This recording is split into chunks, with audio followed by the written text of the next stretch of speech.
നമസ്കാരം. മലയാളി വാർത്തയിലേക്ക് സ്വാഗതം.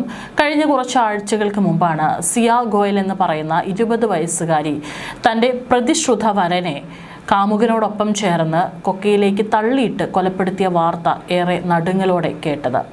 കൃത്യമായിട്ടുള്ള ഗൂഢാലോചന നടത്തി പ്ലാൻ ചെയ്ത് പദ്ധതി തയ്യാറാക്കിയാണ് ഇവർ ഈ ഒരു കൊലപാതകം ആസൂത്രണം ചെയ്തത്. വളരെ നിമിഷങ്ങൾക്കുള്ളിൽ തന്നെ പ്രതികളെ കണ്ടെത്താനും അവരിലേക്കുള്ള എല്ലാ തെളിവുകളും പോലീസിന് ലഭിച്ചു. രണ്ടുപേരും ഇപ്പോൾ സിയ ഗോയലും അവളുടെ കാമുകനും ഇപ്പോൾ പോലീസ് കസ്റ്റഡിയിൽ തന്നെയാണ്. അന്വേഷണം പുരോഗമിച്ചുകൊണ്ടിരിക്കുകയാണ്. ഇതിനിടയിൽ മറ്റൊരു വാർത്ത, ആന്ധ്രാപ്രദേശിലാണ് ഇത് സംഭവിച്ചിരിക്കുന്നത്. അമാവാസി നാളിൽ കുടുംബസമേതം ക്ഷേത്ര ദർശനത്തിനെത്തിയ യുവാവിനെ ഭാര്യയും കാമുകനും ചേർന്ന് ക്രൂരമായി വെട്ടിക്കൊലപ്പെടുത്തി എന്നുള്ള വളരെ നടുക്കുന്ന വാർത്തയാണ് പുറത്തു വരുന്നത്. ആന്ധ്രാപ്രദേശിലെ ചിറ്റൂർ ജില്ലയിലാണ് സിനിമാ കഥകളെ പോലും വെല്ലുന്ന ക്രൂരമായ കൊലപാതകം അരങ്ങേറിയത്. തമിഴ്നാട് കൃഷ്ണഗിരി സുളഗിരി സ്വദേശിയായ രമേശ് 23 വയസ്സാണ് കൊല്ലപ്പെട്ടത്. സംഭവത്തിൽ രമേശിന്റെ ഭാര്യ ഹാസിനി 19 വയസ്സ്, ഇവരുടെ കാമുകൻ യുഗന്ധർ 20 വയസ്സ്, ഇവരുടെ 2 കൂട്ടാളികൾ എന്നിവരെ പോലീസ് അറസ്റ്റ് ചെയ്തു. ആന്ധ്രാപ്രദേശിലെ ചിറ്റൂർ ജില്ലയിൽ ഭർത്താവിനെ കൊലപ്പെടുത്തിയ കേസിലാണ് ഇപ്പോൾ യുവതിയും കാമുകനും അറസ്റ്റിലായിരിക്കുന്നത്. ഡിജിറ്റൽ തെളിവുകൾ, CCTV ദൃശ്യങ്ങൾ എന്നിവ ഉപയോഗപ്പെടുത്തി കൃത്യം നടന്ന് ഏതാനും മണിക്കൂറുകൾക്കുള്ളിൽ തന്നെ പോലീസ് ഗൂഢാലോചനയുടെ ചുരുളഴിച്ചു. തമിഴ്നാട്ടിലെ കൃഷ്ണഗിരി ജില്ലയിലെ സുളഗിരി സ്വദേശിയായ രമേശാണ് അതിക്രൂരമായി തൻ്റെ ഭാര്യയുടെ കാമുകന്റെയും കൈകളാൽ കൊല്ലപ്പെട്ടിരിക്കുന്നത്. പോലീസ് റിപ്പോർട്ട് അനുസരിച്ച് 2 വർഷം മുമ്പാണ് രമേശ് ശാന്തിപുരം സ്വദേശിനിയായ 19 വയസ്സുകാരിയെ ഹാസിനിയെ കല്യാണം കഴിച്ചത്. ഈ ദമ്പതികൾക്ക് ഒരു മകളുണ്ട്. ഹൊസൂരിലെ ഒരു സ്വകാര്യ കമ്പനിയിൽ ജോലി ചെയ്തു വരികയായിരുന്നു രമേശ്. എന്നാൽ പുറത്തേക്ക് രമേശിന്റെ വിവാഹ ജീവിതത്തിൽ പറയത്തക്ക പ്രശ്നങ്ങളൊന്നും ഉണ്ടായിരുന്നില്ലെന്നാണ് ബന്ധുക്കളും നാട്ടുകാരും പ്രതികരിക്കുന്നത്.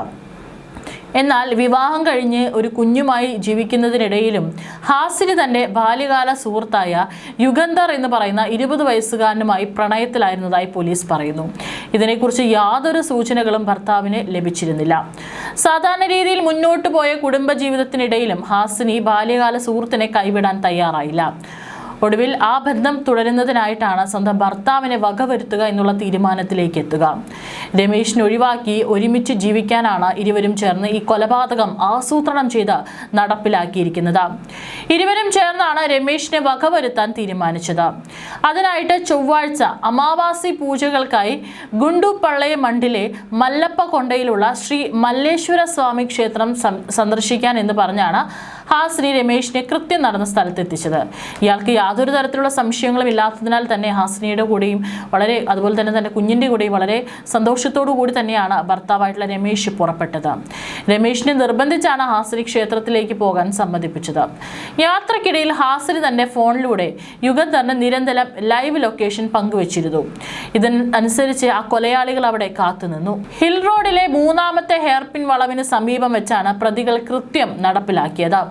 സംഭവ സ്ഥലത്ത് എത്തിയപ്പോൾ ഹാസിനി മനഃപൂർവ്വം തന്റെ ഹാൻഡ് ബാഗ് താഴെയിട്ടു.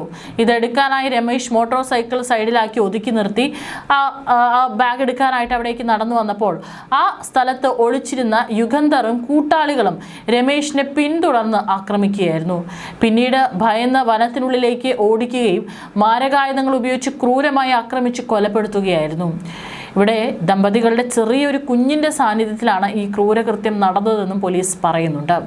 സമീപത്തെ കാട്ടിലേക്ക് ഓടി രക്ഷപ്പെടാൻ ശ്രമിച്ച രമേശിനെ 100 മീറ്ററോളം പിന്തുടർന്ന മൂർച്ചയേറിയ ആയുധങ്ങൾ ഉപയോഗിച്ച് വെട്ടിക്കൊലപ്പെടുത്തുകയായിരുന്നു. ക്ഷേത്ര ദർശനത്തിന് പോയ മകളും കുടുംബവും ഏറെ സമയം കഴിഞ്ഞിട്ടും തിരികെ എത്താതായതോടെയാണ് ഹാസിനിയുടെ അമ്മ പോലീസിനെ സമീപിച്ചത്.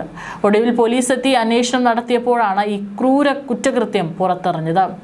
പോലീസ് നടത്തിയ അന്വേഷണത്തിൽ CCTV ദൃശ്യങ്ങളിൽ രമേശ് ഭാര്യയ്ക്കൊപ്പം ക്ഷേത്രത്തിലേക്ക് പോകുന്നത് കണ്ടെങ്കിലും പിന്നീട് ഹാസിനി ഭർത്താവിന്റെ ബൈക്കിൽ മറ്റ് 2 പുരുഷന്മാർക്കൊപ്പം പോകുന്നതായാണ് ദൃശ്യങ്ങളിൽ നിന്ന് വ്യക്തമാകുന്നത്. മൊബൈൽ ഫോൺ രേഖകളും ലൊക്കേഷൻ വിവരങ്ങളും പരിശോധിച്ച പോലീസ് രമേശിന്റെ മൃതദേഹം കണ്ടെത്തുകയും പ്രതികളെ പിടികൂടുകയും ചെയ്തു. ഹാസിനിയെയും കാമുകനെയും മറ്റ് 2 കൂട്ടാളികളെയും പോലീസ് അറസ്റ്റ് ചെയ്തിട്ടുണ്ട്. അതേസമയം വിവാഹ സമയത്ത് ഹാസിനി 9ാം ക്ലാസ് വിദ്യാർത്ഥിനിയും പ്രായപൂർത്തിയാകാത്ത ആളുമായിരുന്നുവെന്ന ഗ്രാമവാസികളുടെ അവകാശവാദവും പോലീസ് പരിശോധിക്കുന്നുണ്ട്. ഇത് സ്ഥിരീകരിച്ചാൽ ബാലവിവാഹ നിയമപ്രകാരം പ്രത്യേക നടപടികൾ ഉണ്ടാകുമെന്നും പോലീസ് അറിയിച്ചു. ഇനി മറ്റൊരു സംഭവം കൂടെ ഇതിനോടൊപ്പം റിപ്പോർട്ട് ചെയ്യപ്പെട്ടിട്ടുണ്ട്. അത് ബംഗളൂരിൽ തന്നെയാണ്. പ്രണയബന്ധത്തിൽ നിന്ന് പിന്മാറിയതിലുള്ള മുൻ വൈരാഗ്യം മൂലം മുൻ കാമുകന്റെ സഹോദരൻ ക്രൂരമായി ആക്രമിച്ച് ആ യുവതി ഇരയായിട്ടുള്ള നിയമവിദ്യാർത്ഥിനി മരിച്ചിരിക്കുകയാണ്. HAL കൊടിച്ചിക്കനഹള്ളി സ്വദേശിയായ അമൃതയാണ് ചികിത്സയിലിരിക്കെ മരണത്തിന് കീഴടങ്ങിയത്. സംഭവവുമായി ബന്ധപ്പെട്ട് പെൺകുട്ടിയുടെ മുൻ കാമുകൻ ധനുഷ്, ഇയാളുടെ സഹോദരൻ സൂര്യ എന്നിവരെ പോലീസ് അറസ്റ്റ് ചെയ്തു. ജൂലൈ 13 വൈകുന്നേരമാണ് നാടിന് നടക്കിയ കൊലപാതക ശ്രമം അരങ്ങേറിയത്. അമൃതയുടെ വീടിന് സമീപമെത്തിയ പ്രതികൾ യുവതിയെ തടഞ്ഞു നിർത്തുകയും തർക്കത്തിലേർപ്പെടുകയും ചെയ്തു. വാക്കേറ്റ് രൂക്ഷമായതോടെയാണ് സൂര്യ കൈവശം കരുതിയിരുന്ന കത്തി ഉപയോഗിച്ച് അമൃതയുടെ നെഞ്ചിലും പുറത്തുമായി നിരവധി തവണ ആഴത്തിൽ കുത്തി പരിക്കേൽപ്പിച്ചത്. രക്തത്തിൽ കുളിച്ചു കിടന്ന യുവതിയെ കുടുംബാംഗങ്ങൾ ഉടൻ തന്നെ സമീപത്തെ ആശുപത്രിയിൽ എത്തിച്ചെങ്കിലും 48 മണിക്കൂറോളം മരണത്തോട് മല്ലടിച്ച ശേഷം ജൂലൈ 15 ജീവൻ നഷ്ടമാവുകയായിരുന്നു. ആക്രമണത്തിന് ശേഷം ഓടി രക്ഷപ്പെടാൻ ശ്രമിച്ച മുഖ്യപ്രതി സൂര്യയെ നാട്ടുകാർ ചേർന്നാണ് പിടികൂടി പോലീസിൽ ഏൽപ്പിച്ചത്. 3 വർഷം മുമ്പാണ് ഒരു മതപരമായ ചടങ്ങിനിടെയാണ് അമൃതയും ധനുഷും പരിചയപ്പെടുന്നത്. തുടർന്ന് പ്രണയത്തിലാകുന്നു. എന്നാൽ പിന്നീടാണ് താൻ സ്നേഹിച്ചിരുന്ന പുരുഷൻ വിവാഹിതനായിരുന്നു എന്ന വിവരം യുവതി അറിയുന്നത്. വിവാഹമോചിതനായ ഇയാൾക്ക് ഒരു കുട്ടി ഉണ്ടെന്ന കാര്യവും അമൃത പിന്നീട് മനസ്സിലാക്കി. എന്നാൽ ഈ വസ്തുതകളെല്ലാം തന്നെ ബോധപൂർവം യുവതിയിൽ നിന്ന് മറച്ചു വെക്കുകയായിരുന്നെന്ന് പോലീസ് അന്വേഷണത്തിൽ വ്യക്തമായി. വഞ്ചിക്കപ്പെട്ടതായി തിരിച്ചറിഞ്ഞതോടെയാണ് യുവതി ഈ ബന്ധം പൂർണ്ണമായി അവസാനിപ്പിക്കാൻ യുവാവിൽ നിന്ന് അകലം പാലിക്കാൻ ശ്രമിച്ചത്. ബന്ധം കാത്തു സൂക്ഷിക്കാൻ പലതവണ യുവാവ് ശ്രമിച്ചെങ്കിലും അമൃത അതിന് വഴങ്ങിയിരുന്നില്ല. ഇതിലുള്ള കടുത്ത പ്രകോപനവും പ്രതികാര ബുദ്ധിയുമാണ് ഈ ആസൂത്രിതമായ അക്രമത്തിലേക്ക് നയിച്ചതെന്ന് പോലീസ് വ്യക്തമാക്കി. പ്രതികൾക്കെതിരെ കൊലക്കുറ്റം ചുമത്തിയിട്ടുണ്ടെന്നും സംഭവത്തിൽ കൂടുതൽ അന്വേഷണം പുരോഗമിക്കുകയാണെന്നും ബംഗളൂരു പോലീസ് അറിയിച്ചു.